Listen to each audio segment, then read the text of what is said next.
നമസ്കാരം. ഒടുവിൽ ആ വാർത്ത ഇറാനും സ്ഥിരീകരിച്ചിരിക്കുന്നു. തങ്ങളുടെ പരമോന്നത നേതാവ് ഖമേനി കൊല്ലപ്പെട്ടിരിക്കുന്നു.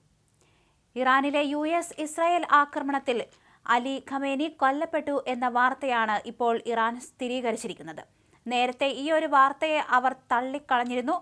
പരമോന്നത നേതാവ് സുരക്ഷിത കേന്ദ്രങ്ങളിലുണ്ട് എന്ന് തന്നെയായിരുന്നു ഇറാൻ പറഞ്ഞത്. അതിന് പിന്നാലെയാണ് ഇത്തരത്തിൽ പ്രസ്താവന ഇറക്കിയിരിക്കുന്നത്. അലി ഖമേനി മാത്രമല്ല, അദ്ദേഹത്തിന്റെ മകളും പേരക്കുട്ടിയും കൊല്ലപ്പെട്ടിരിക്കുകയാണ്. ഇറാൻ വാർത്താ ഏജൻസികൾ ഈ വിവരം സ്ഥിരീകരിച്ചിരിക്കുന്നു.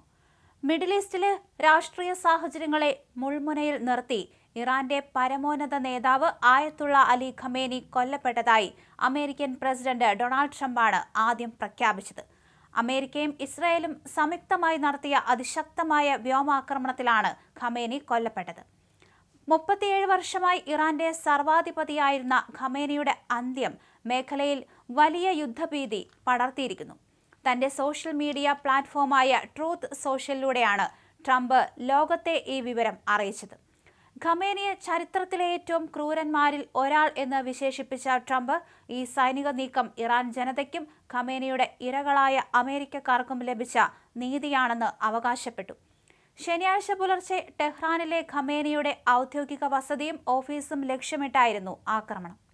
ഏകദേശം 30ഓളം അതിശക്തമായ ബോംബുകളാണ് ഈ സമുച്ചയത്തിന് നേരെ പ്രയോഗിച്ചത്.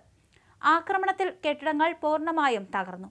ഖമേനി ഒരു ഭൂഗർഭ ബങ്കറിലായിരുന്നു അഭയം പ്രാപിച്ചതെങ്കിലും അത്യാധുനിക ട്രാക്കിംഗ് സംവിധാനത്തിലൂടെ രക്ഷപ്പെടാൻ നടത്തിയ ശ്രമങ്ങളും വിജയിച്ചിരുന്നില്ല.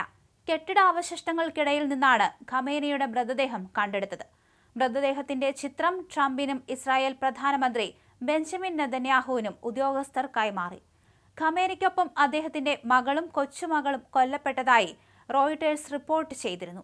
ഇക്കാര്യം ഇറാൻ ഭരണകൂടം നേരത്തെ തള്ളിക്കളയുകയാണ് ചെയ്തത്.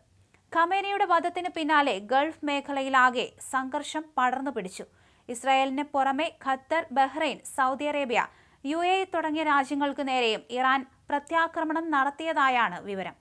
ദുബായ്, ബഹ്റൈൻ തുടങ്ങിയ വിനോദസഞ്ചാര കേന്ദ്രങ്ങളിലും ആക്രമണങ്ങൾ റിപ്പോർട്ട് ചെയ്യപ്പെട്ടിട്ടുണ്ട്. ഇതോടെ മിഡിൽ ഈസ്റ്റ് ഒരു പൂർണ്ണ യുദ്ധത്തിലേക്ക് നീങ്ങുകയാണെന്ന ആശങ്ക ശക്തമായി. ഈ സ്വേച്ഛാധിപതി ഇനി നമ്മോടൊപ്പമില്ലെന്നാണ് എല്ലാ സൂചനകളും വ്യക്തമാക്കുന്നത്. ഇസ്രായേൽ പ്രധാനമന്ത്രി ബെഞ്ചമിൻ നെതന്യാഹു പ്രതികരിച്ചു. അതേസമയം വാർത്ത പുറത്തു വന്നതോടെ ലണ്ടൻ, ലോസ് ഏഞ്ചൽസ് തുടങ്ങിയ നഗരങ്ങളിൽ ഇറാൻ പ്രവാസികൾ ആഹ്ലാദ പ്രകടനം നടത്തി. 1989-ൽ റൂഹുള്ള ഖമേനിയുടെ മരണശേഷമാണ് അലി ഖമേനി അധികാരമേറ്റത്. കഴിഞ്ഞ 3.5 പതിറ്റാണ്ടിലേറെയായി ഇറാന്റെ രാഷ്ട്രീയ, സൈനിക, മതകാര്യങ്ങളിൽ അവസാന വാക്ക് ഖമേനിയുടേതായിരുന്നു. അദ്ദേഹത്തിന്റെ വിയോഗം ഇറാൻ ഭരണകൂടത്തെ സംബന്ധിച്ചിടത്തോളം കനത്ത ആഘാതമാണ് സൃഷ്ടിച്ചിരിക്കുന്നത്.